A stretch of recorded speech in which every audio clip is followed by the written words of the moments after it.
coming up on Mountain News at 11. City leaders are set to reconsider a plan that would bring a distillery to downtown Whitesburg, but not everyone is in favor of it. I'm Matthew Rand. I'll have the story coming up. Cancer afflicted one Southern Kentucky student athlete, but now she's cancer-free and looking to get back on the track. I was a cancer patient and now I'm not, and that's something that a lot of people don't get the chance to say, and I'm glad I do get to say that. And I'm Chief Meteorologist Shane Smith. We have one last cold night on tap, but after that, temperatures begin to warm up. However, may have one more snow day before all is said and done. Look at the forecast is coming up. Mountain News at 11 starts now. Dedicated to Eastern and Southern Kentucky, this is WYNT Mountain News at 11.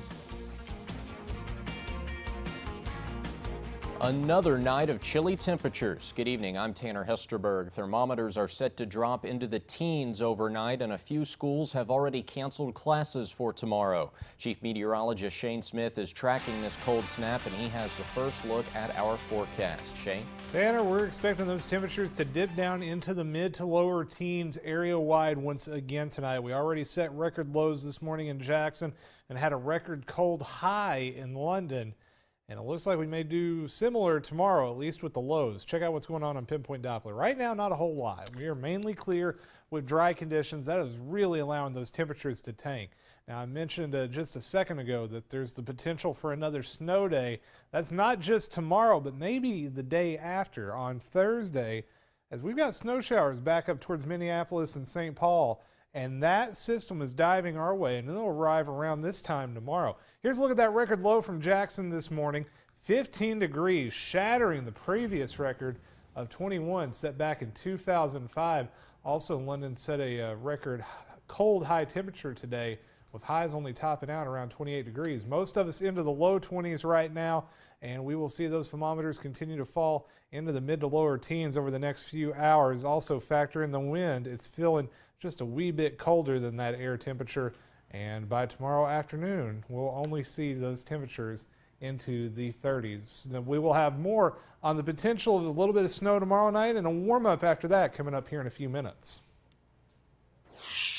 All right, Shane, thanks. Breathitt County schools are closed again tomorrow. Yesterday, you'll remember we told you that Breathitt County High School has not had heat since last week. The school tried to use space heaters, but they did not help, so workers are putting in new boilers.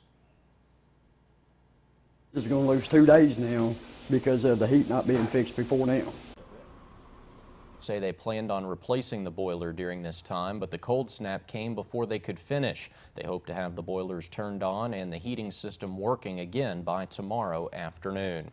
Talks of legal moonshine in Letcher County. Whitesburg City Council held a special session this evening to discuss the possibility of converting the old Kaiva Motor Company into a moonshine distillery. WYMT's Matthew Rand was there as council members voted to allow the plan to move forward. Matthew?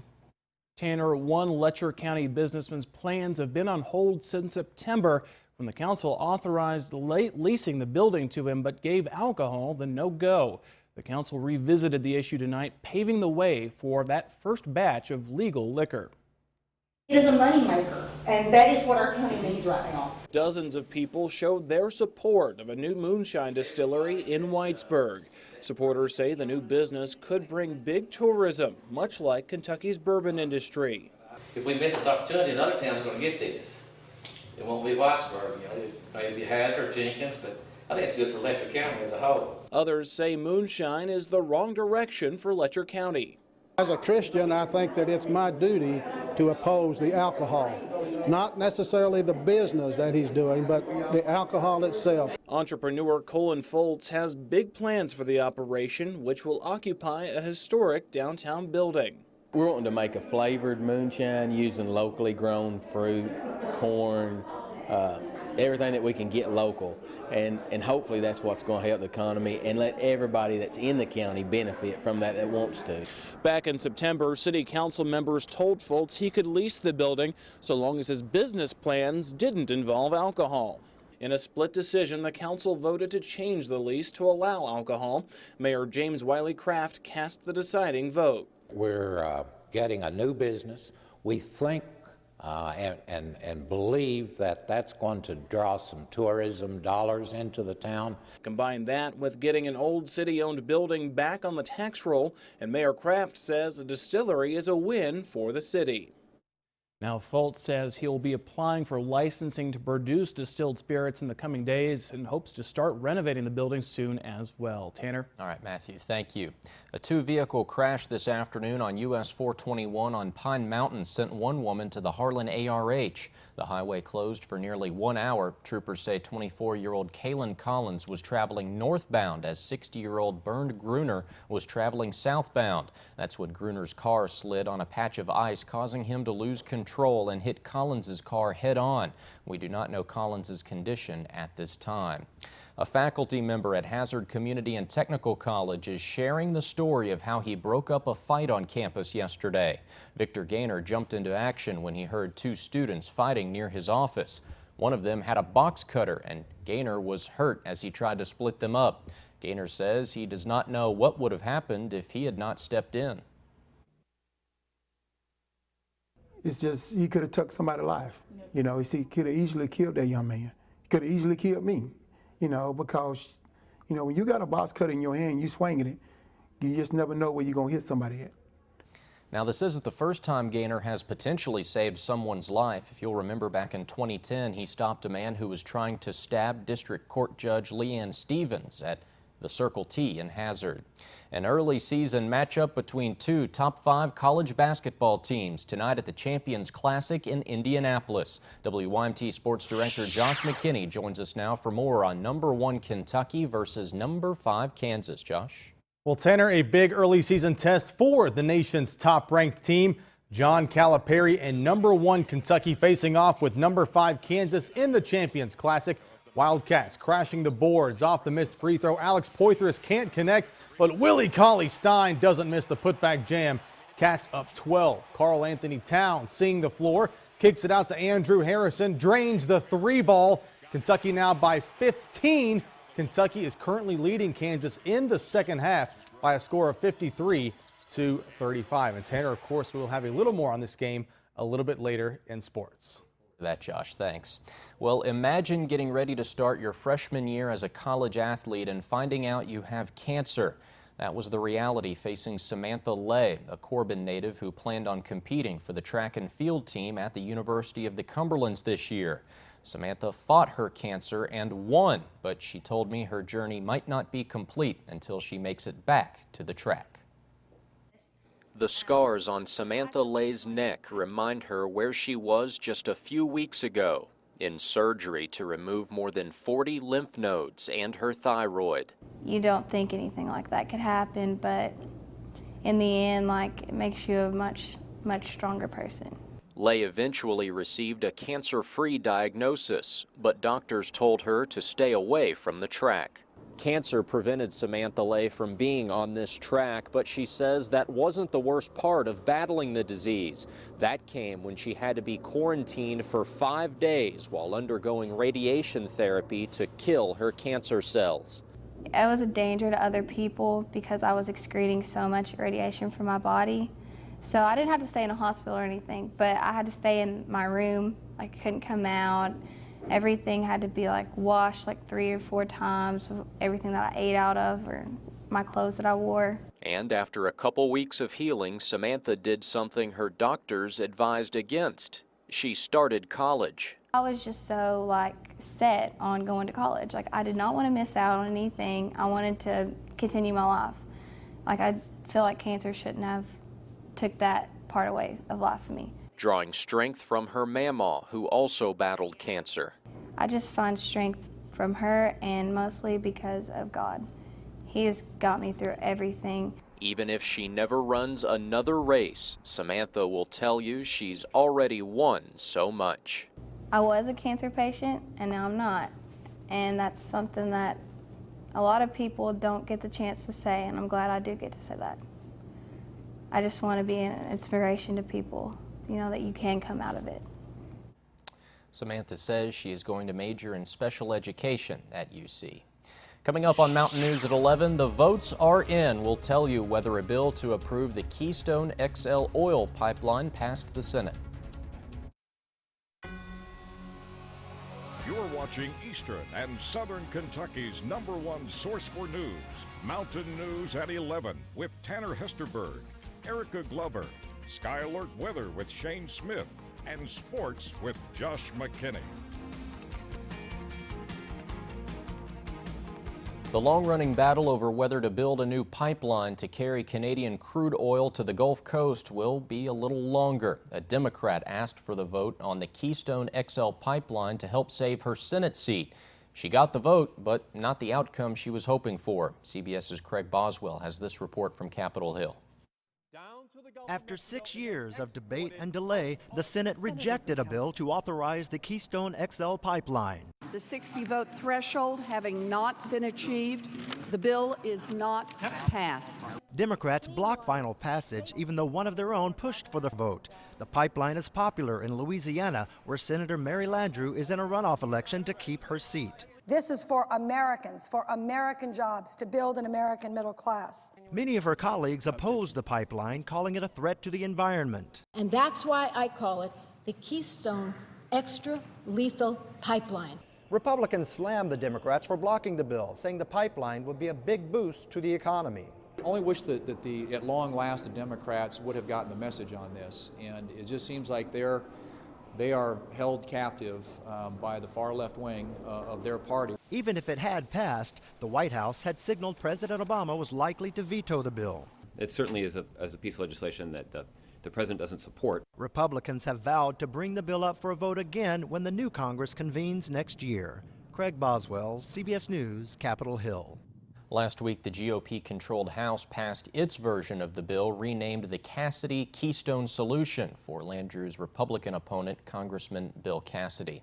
The Salvation Army needs more than your donations. They want you to volunteer. You've probably seen the iconic little red kettles before, coupled with a bell ringer outside Kroger or other businesses. Well, it's that time of the year again, and the Salvation Army needs hundreds of volunteers to ring the bell for their largest fundraiser. Out there ringing the bell in the cold, you can feel good that a child who is homeless will have a warm place to sleep tonight because of your sacrifice that you're making. You can also donate to the online kettle campaign. Later in sports, we go back to Indy for the Cats and Jayhawks. Top-ranked Kentucky flexing its muscle in a rematch of the 2012 National Championship game. Temperatures will head into the teens for one more night, but there is some much warmer weather on tap by the end of the weekend. Details on the warm-up right after this.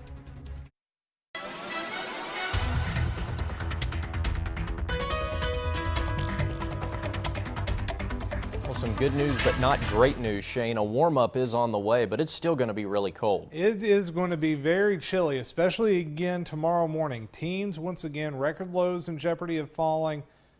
But after that, once we get past a little bit of snow tomorrow night into Thursday morning, we begin to warm things up. So hang in there a little bit longer, friends. There's some better weather heading our way. Right now, though, pinpoint Doppler, nice and dry. We're thankful for that after the messy conditions we had to deal with last night. Although the good news is, at least most of the main roads are clear now, and we don't have to worry about any additional problems on them from any new snow. Now, that may not be the case tomorrow night. Temperatures now into the teens, 18 Somerset, London, 16 Middlesboro, 13 chilly degrees in Monticello. Some of our valley locations tonight that are sheltered may drop down to around 10 or 9 degrees.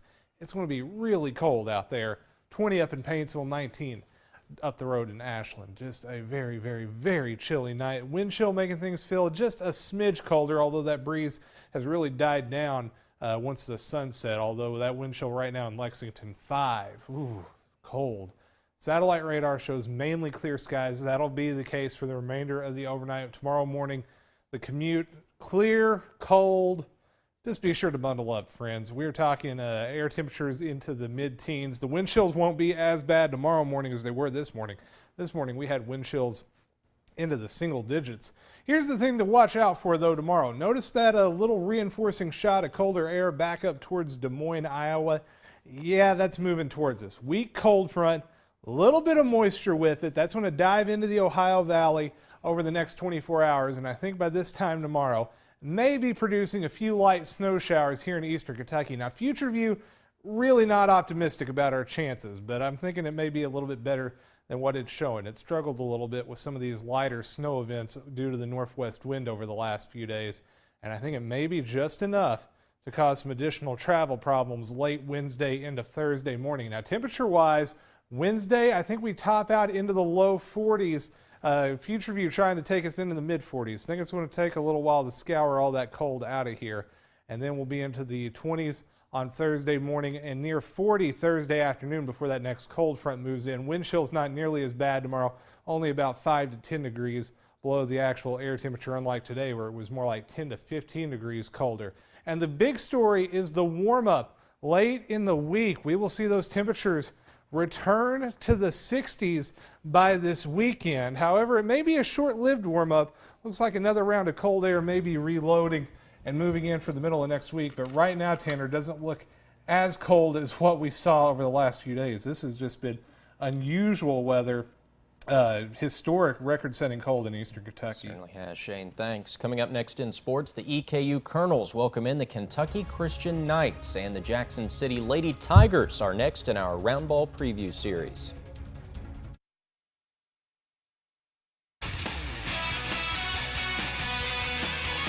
This is WYMT Mountain Sports, your home for the Kentucky Wildcats and local high school sports. An early season test for the #1 ranked Kentucky Wildcats battling #5 Kansas in the Champions Classic in Indianapolis. Head coach John Calipari and #1 Kentucky facing off with #5 Kansas in the Champions Classic in Indy. Wildcats crashing the boards off the missed free throw. Alex Poitras can't connect, but Willie Cauley-Stein doesn't miss the putback jam. Cats by 12. Karl Anthony Towns, he sees the floor well for a big man, kicks it out to Andrew Harrison. Drains the three ball. Kentucky now by 15. Later in the first half, Harrison driving the lane, leaves it with Towns, who lays it up and in. Kentucky rolling Kansas in the first half. How about Harrison to Harrison? We're going to see it a lot this year. Andrew to Aaron. Aaron hits the three from the wing. Kentucky led by 10 at the half. It leads it right now 64-36 in the second half over the Jayhawks. Eastern Kentucky hosting Kentucky Christian tonight in Richmond. The Colonels did just about, well, whatever they wanted. Denzel Richardson open for the three, and he's not going to miss that shot. Nothing but net. But there was plenty more scoring. Corey Walden with the pick. Corey Walden with the layup. Colonels cruising right now over the Knights, and they would force numerous turnovers. Here's one, a steal by Timmy Nip, and the bearded baller from Elliott County, he does the rest, and the Colonels roll KCU 115-35. A lot of focus tonight on Kentucky basketball, but in the KSR Minute, Matt Jones is talking some UK football. While a lot of people are focused on basketball tonight, I still can't get over what happened Saturday in Knoxville against Tennessee. That was one of the more humiliating losses Kentucky's ever taken. Here's my question. I still think Mark Stoops is the right coach. I think he has the right coordinators, and I think he's doing the right things at UK. But how do you lose to that Tennessee team by 34?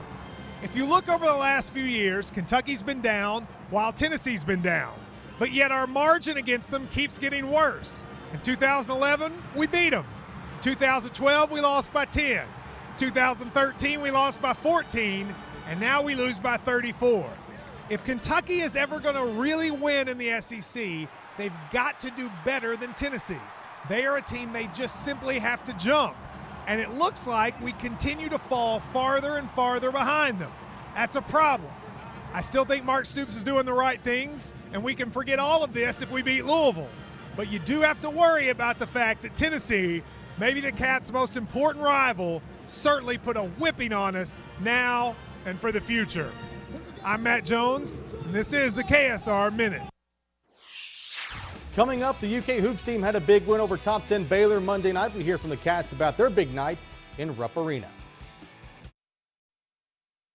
The UK women's team seemed to be on the ropes last night against Baylor in Rupp Arena, but they were able to find a way to come back from 14 points down. Michaela Epps played big. She finished with 12, including some big free throws in the final minute. But Jennifer O'Neal, after missing 7 of 8 shots in the first half, came through with 18 second-half points to finish with 22 in the 10-point win. The offense, transition offense, was creating wide open, clean looks from the three. And if you don't make them, you don't make them. But that kid makes shots. Going into the second half, Matthew had said enough about what we had did the first half, so we knew what we had to do. And yeah, we were aware that we were down, but the game wasn't out of reach. Next up in our DQ Grill and Chill round of ball previews, the Jackson City Lady Tigers. Jackson City with yet another new head coach heading into the 2014-15 basketball season. Walter Thompson is the head man over the Lady Tigers, and the girls say they like what he brings to the table. Assistant coach Brittany Tincher says they'll have to make up for their lack of size if they want to see success on the hardwood. A lot of discipline this year. We have to make up in areas that we are struggling in, and obviously height and size, that's our weakness this year. So to make up for it, we're going to be working a lot on defense, getting back, running the ball, being in shape. It's really meant a lot to me. We don't have like a big girls basketball tradition, so just constantly wanting to improve that over the years has really meant a lot. It's been hard to adjust to different methods because we have a lot of different. This year it's more hardcore and more than last year and the year before. He wants the best for us, that he's always there pushing us to do our best because he wants to win and we want to win. More DQ Grill and Chill round-of-ball previews coming tomorrow. First on Mountain News at 6, we look at the Lady Patriots of Knott County Central. Head coach Jeff Honeycutt's team played well down the stretch last season and will look to build on that as it prepares for this season in the 14th region. From the hardwood to the gridiron, our Appalachian Wireless game of the week will be a Class 2A Region 4 championship between district rivals Prestonsburg and Shelby Valley. The Black Cats beat the Wildcats earlier this season 26-18 back on October 10th at Shelby Valley. And Tanner, that is sports. Looking forward to calling that one. Should be a great game. Both teams 10-2. Josh, thanks. Coming up next on Mountain News at 11, we'll show you how one Prestonsburg native overcomes addiction through music. Now it is time for tonight's University of Pikeville Mountain Student Achiever. Rachel Miller is a senior at Shelby Valley High School where she has a 3.8 GPA. She is a member of the National Honor Society and is a member of the dance team. Congratulations, Rachel, tonight's University of Pikeville Mountain Student Achiever. A Prestonsburg native is using music to tell his story of overcoming addiction. Kyle Douglas spent 12 years battling substance abuse and just recently released a music video and his debut album, Clean Hands. Douglas is visiting local schools and telling students that decisions made now can impact their lives forever and that it's never too late to turn your life around. The music has opened doors for me to be able to be in front of hundreds of people, and I'm just grateful for that because I have a message, I have something to say.